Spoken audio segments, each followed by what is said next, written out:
Welcome to the Health Dialogue, the podcast where we bridge the gap between cutting-edge science and everyday wellness. I'm your host, Angie, and today we're tackling a topic that's at the core of our health: cellular energy. Without it, even the healthiest body can't function optimally. So, how do we keep our cells energized, and why does modern life seem to drain us so quickly?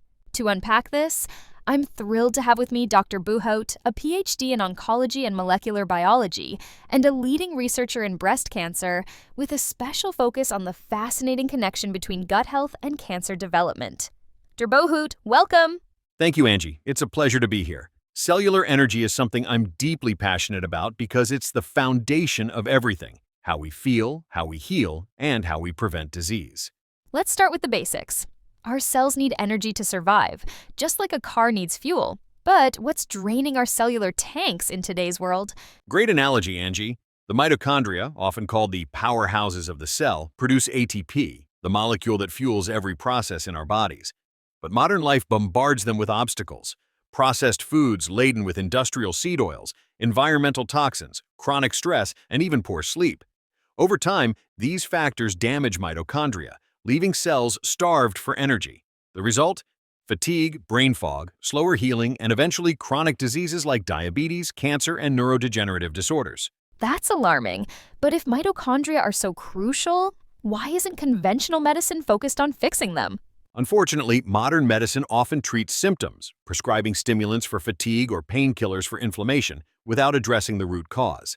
Imagine a car's check engine light keeps turning on, and instead of fixing the engine, you just cover the light with tape. That's what we're doing when we ignore mitochondrial health. So, how do we fix the engine? Let's start with exercise, one of the most powerful ways to boost mitochondrial function. We've all heard exercise is good for us, but how does it actually improve cellular energy? Exercise is like a workout for your mitochondria. When you move, muscles consume ATP, creating a temporary energy deficit. This signals your cells to adapt by 1. Making more mitochondria, a process called mitochondrial biogenesis. 2. Improving their efficiency so they generate energy better. But not all exercise is equal. The type, intensity, and duration matter greatly. High-intensity interval training seems to be everywhere these days. Why is it so effective? High-intensity interval training alternates short bursts of max effort with recovery periods. This stress and recover cycle triggers a stronger mitochondrial response than steady-state cardio. One simple form is interval walking training, or IWT, in which we have to walk relaxed for 3 minutes, then briskly for 3 minutes. Repeat for 30 minutes total. Studies show this method boosts mitochondrial density without overstressing the body. It's accessible for all fitness levels. What's the best way to start? Interval walking training, or IWT, is easy to implement. Noz Hiroshi, the creator of IWT, outlines the following steps to incorporate this method into your routine. First, begin with proper stretching to prepare your muscles. 2. Start walking with small strides, maintaining a pace that allows you to hold a conversation comfortably. 3. Increase intensity by taking larger strides, ensuring your heels contact the ground first, followed by your toes. 4. Bend your arms at a right angle and swing them naturally, using this motion to encourage larger, more powerful strides. Aim for a pace that lightly engages your calf muscles. 5. Alternate between 3 minutes of slower, relaxed walking and 3 minutes of faster, more intense walking. 6. Gradually work toward a goal of 60 minutes of brisk walking per week, spread over multiple sessions to make it manageable and sustainable. And don't forget that a gradual approach prevents overexertion and maximizes benefits.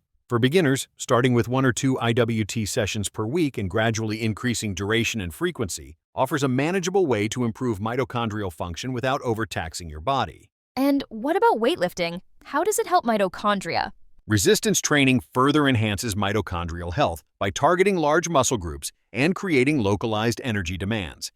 Exercises like squats, deadlifts, and rows not only strengthen muscles, but also stimulate mitochondrial biogenesis, the process by which cells create new mitochondria to produce more energy. We must know that resistance training stimulates mitochondrial biogenesis.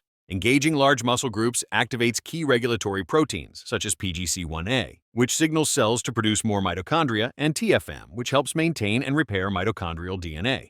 Resistance training also builds lean muscle mass. This boosts your resting metabolic rate and supports long-term energy production.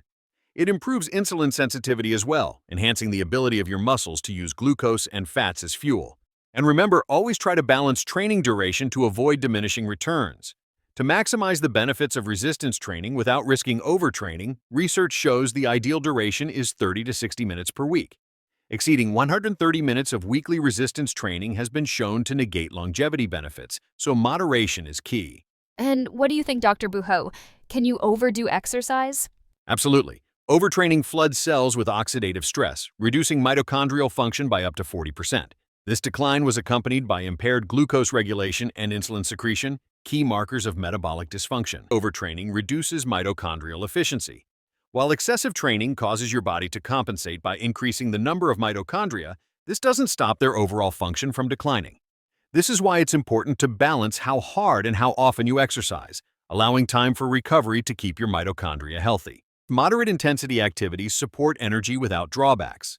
Moderate intensity activities, such as walking and recreational cycling, are excellent options for those with poor mitochondrial health or limited energy reserves, and do not diminish longevity benefits beyond a certain point. Moreover, practices like restorative yoga, gentle stretching, or even mindful relaxation support your body's ability to repair and regenerate. A well-rounded exercise plan enhances both physical and cellular health.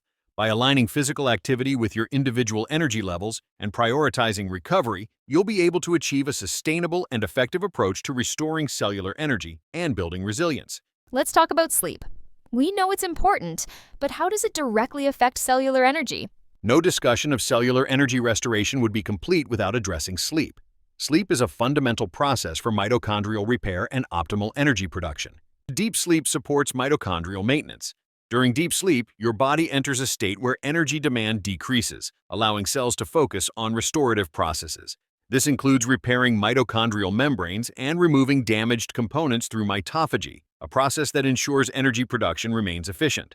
Sleep drives the production of essential molecules. These include melatonin and growth hormone, which not only regulate mitochondrial function but also help neutralize oxidative stress, protecting mitochondria from further damage. The circadian rhythms that govern sleep also play a pivotal role in cellular energy regulation. Circadian rhythms synchronize energy regulation. At night, these rhythms align mitochondrial activity with your body's lowered energy demands, enhancing their efficiency and allowing for the replenishment of energy reserves. This synchronization is vital for maintaining a balance between energy production and repair, ensuring that mitochondria are primed to meet your body's demands upon waking. What are the top ways to improve sleep for mitochondrial health? Improving sleep quality involves a proactive approach that addresses environmental, behavioral, and nutritional factors to support restorative rest and mitochondrial repair. Here's a step-by-step plan.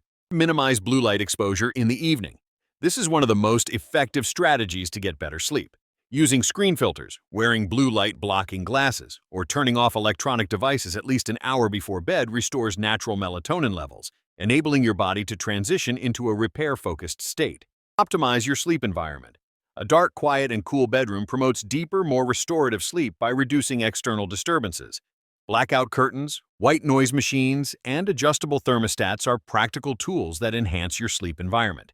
Maintaining a room temperature between 60 and 68 degrees Fahrenheit supports your body's natural drop in core temperature, which facilitates the transition into sleep. Minimizing exposure to electromagnetic fields or EMFs. EMFs from devices such as cell phones, Wi-Fi routers, and other electronics interfere with melatonin production and disrupt your circadian rhythm. Unplugging devices, turning off Wi-Fi at night, and keeping electronics out of the bedroom significantly reduce EMF exposure. Establish a consistent bedtime routine. Going to bed and waking up at the same time every day reinforces your body's circadian rhythm, optimizing the timing of repair processes. Incorporating relaxing pre-sleep activities, such as taking a warm bath or practicing mindfulness, signals your body to prepare for sleep. Exercise at the right time. Engaging in physical activity earlier in the day improves your sleep quality by aligning your circadian rhythm and regulating your hormone levels. Morning or early afternoon exercise is ideal, as it avoids the stimulating effects that interfere with relaxation in the evening. Time your meals appropriately. It's wise to avoid heavy meals close to bedtime to avoid disruptions to digestion and blood sugar levels. So, can we actually support our circadian rhythm with supplements? And if so, what kind of dosage are we talking about? And in what form should we be taking them? Magnesium is a key component for sleep due to its ability to promote relaxation. I recommend magnesium glycinate and malate, especially in delayed time-release formats, as it prevents the magnesium from causing loose stools. To find the right dosage, start with 400 milligrams to 500 milligrams and gradually increase the amount until you notice mildly loose stools. That's your maximum dose. Once you've determined this threshold dose, you can transition to magnesium threonate if you wish. Melatonin helps if your circadian rhythm is already disrupted. Low doses, taken 30 to 60 minutes before bedtime, aid in resetting your body's internal clock. However, melatonin use should be viewed as a short-term solution, while lifestyle adjustments are implemented to address the root causes of poor sleep. Over-reliance on supplements will diminish your body's natural production over time. What's the biggest sleep mistake people make? Ignoring circadian rhythms. Your mitochondria have their own clock. Late-night screen time or erratic bedtimes confuse them, disrupting energy production. Dr. Buhoot, sunlight is fascinating. It doesn't just boost mood, it directly fuels mitochondria. How? Sunlight is one of the most powerful and underappreciated tools for optimizing cellular health. Just as plants harness sunlight for photosynthesis, your body transforms sunlight into energy at the cellular level. Mitochondria harness sunlight for energy production. When red and near-infrared light from the sun touches your skin, your mitochondria absorb these wavelengths, converting them into electrons. These electrons are fed directly into the electron transport chain, enabling the production of ATP. Unlike energy derived from food, which undergoes complex metabolic pathways, sunlight offers a direct and efficient way to fuel mitochondrial function. Sunlight light boosts mitochondrial antioxidants. Near-infrared light activates cytochrome C oxidase in your mitochondria. This key enzyme stimulates the production of mitochondrial melatonin. Unlike pineal melatonin, which regulates your sleep-wake cycle, mitochondrial melatonin functions as a powerful antioxidant within the cells.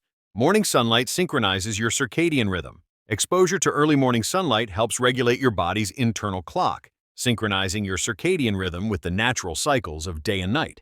To support this process, try spending time outdoors as soon as you wake up, whether walking or sitting in direct sunlight. Midday sunlight is equally important as it provides ultraviolet B rays necessary for vitamin D synthesis. How can we harness sunlight safely? As important as sun exposure is, before you spend time in the sun, consider your diet.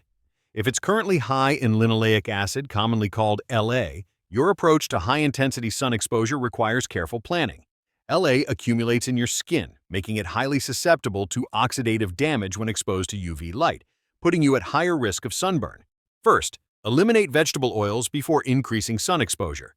To fully benefit from sunlight while avoiding its harmful effects, your first priority should be to eliminate vegetable oils and ultra-processed foods from your diet. It takes about 6 months for your body to sufficiently clear some of these harmful fats from your tissues. 2. Adjust sun exposure while detoxing from LA. Avoid intense sun exposure around peak hours, typically 1 hour before and after solar noon. In most of the U.S. during summer, this means avoiding direct sunlight from 11 a.m. to 3 p.m. during daylight saving time, or from 10 a.m. to 2 p.m. during standard time. While you won't get the full spectrum of sunlight's health benefits outside of these times, it will allow you to safely ease into exposure while your skin detoxes. Once your tissues are free from the damaging effects of vegetable oils, your skin will be better equipped to handle direct sunlight without the toxic byproducts that result from LA oxidation. Dr. Buhoot, is there a best time of day to get sun exposure for things like vitamin D and energy levels? Once your body is ready, optimize sun exposure. Aim to spend time outdoors around solar noon, approximately 12 p.m. or 1 p.m. during daylight saving time. This is when ultraviolet, UV, and near-infrared light are at their peak, providing the optimal conditions for vitamin D synthesis and mitochondrial energy production. 4. Ease into sunlight gradually. Begin with 10 to 15 minutes of exposure, depending on your skin tone, and gradually increase your time as your skin adapts.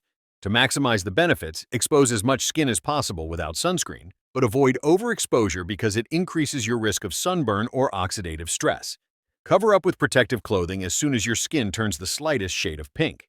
Number 5. Consider your skin tone. For individuals with darker skin tones, there is no specific color change equivalent to the light shade of pink that indicates sufficient sun exposure for vitamin D production.